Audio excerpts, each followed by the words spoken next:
Selamat berjumpa kembali dalam layanan audio Sahabat Seperjalanan. Hari ini adalah hari Rabu 24 April 2024. Tema renungan saat teduh kita dengan judul Setan Mengusir Setan Tanda Tanya. Firman Tuhan terambil dalam Matius pasal 8 ayat yang ke-30 sampai dengan ke-32. Demikian bunyi firman Tuhan.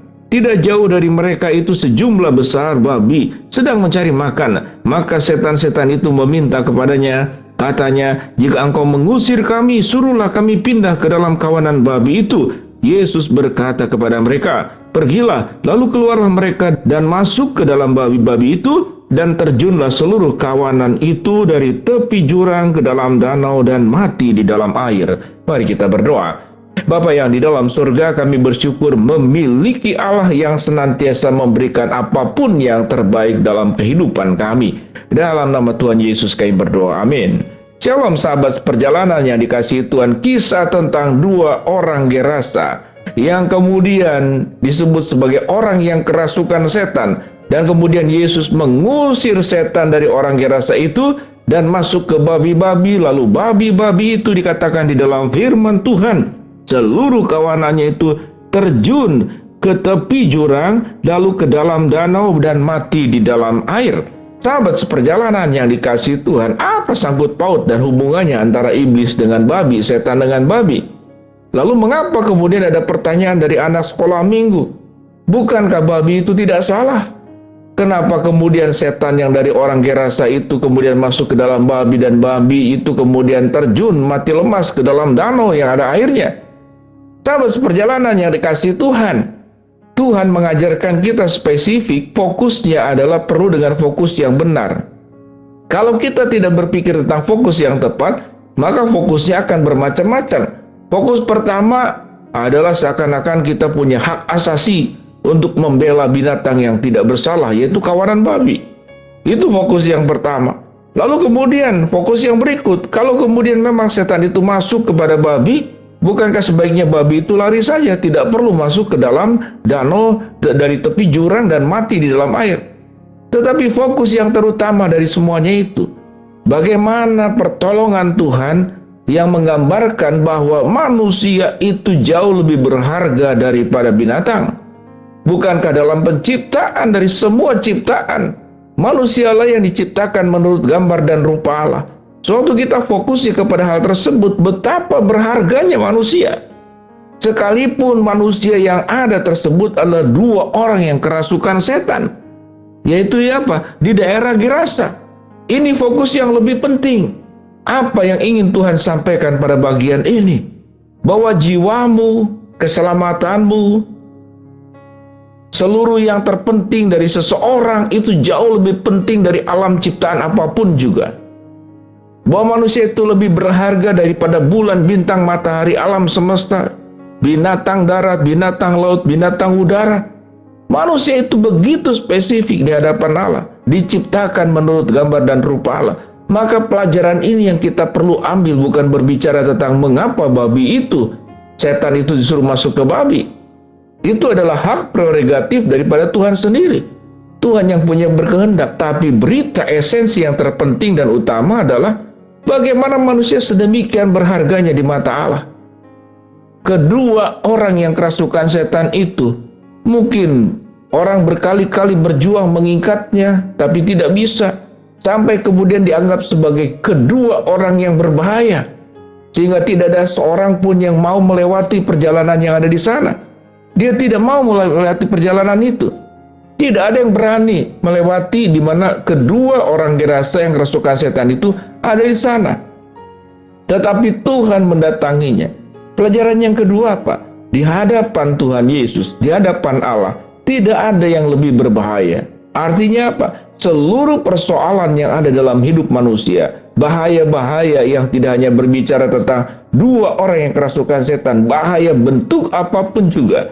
Tatkala kemudian Yesus melakukan penanganan, Yesus turun tangan, Yesus menyatakan kuasanya, Yesus menyatakan pertolongannya, Yesus menyatakan penyertaannya, maka terjadi pertolongan Tuhan, terjadi keajaiban, terjadi jalan keluar di tengah-tengah perjalanan kita yang tertutup, terhimpit dan gelap gulita.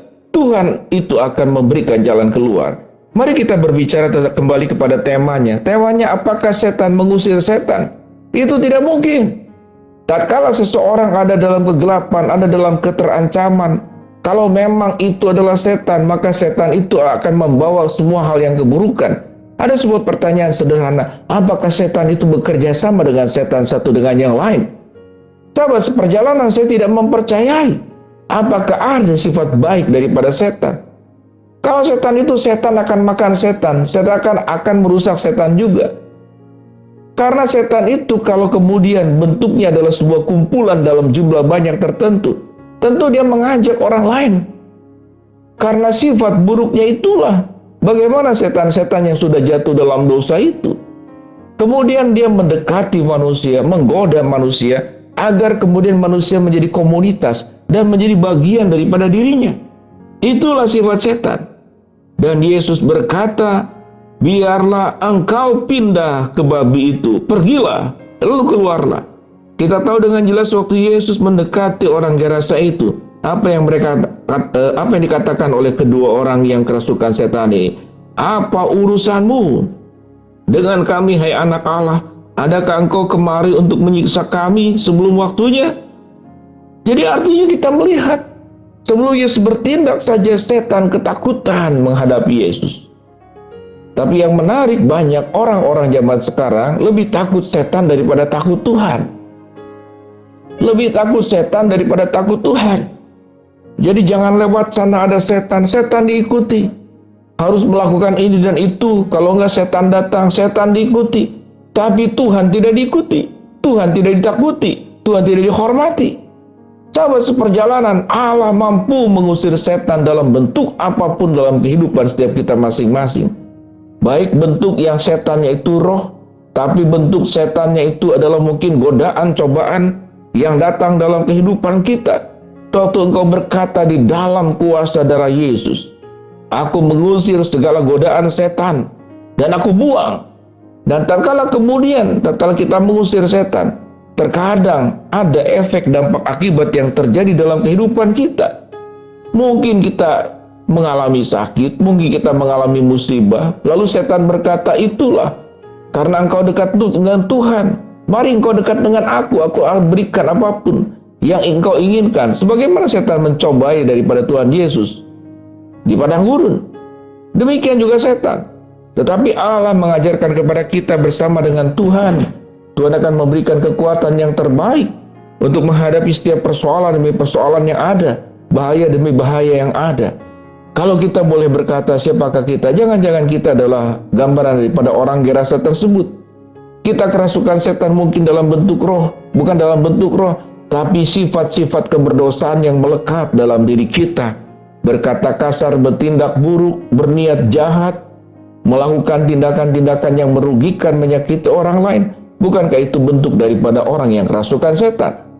Marilah kita percaya, bersama dengan Tuhan kita mengusir seluruh setan-setan, baik dalam pikiran, dalam niat, dalam perasaan, dan biarlah hanya Kristus yang bertata di dalam diri kita, dan Kristus yang dimuliakan melalui hidup yang kita jalani dalam keseharian ini. Mari kita berdoa. Bapa dalam surga, hamba berdoa buat sahabat seperjalanan supaya tetap hidup bersama dengan Tuhan, mengusir segala keburukan dalam hidup kami. Hamba berdoa buat sahabat seperjalanan yang sakit, Tuhan jamah sembuhkan. Sahabat seperjalanan yang sedang menghadapi masalah, Tuhan bukakan jalan. Sahabat seperjalanan yang sedang berdoa mengharapkan sesuatu, Tuhan kabulkan dengan cara dan waktunya Tuhan. Dalam nama Tuhan Yesus kami berdoa. Amin. Shalom. Tuhan memberkati kita semua.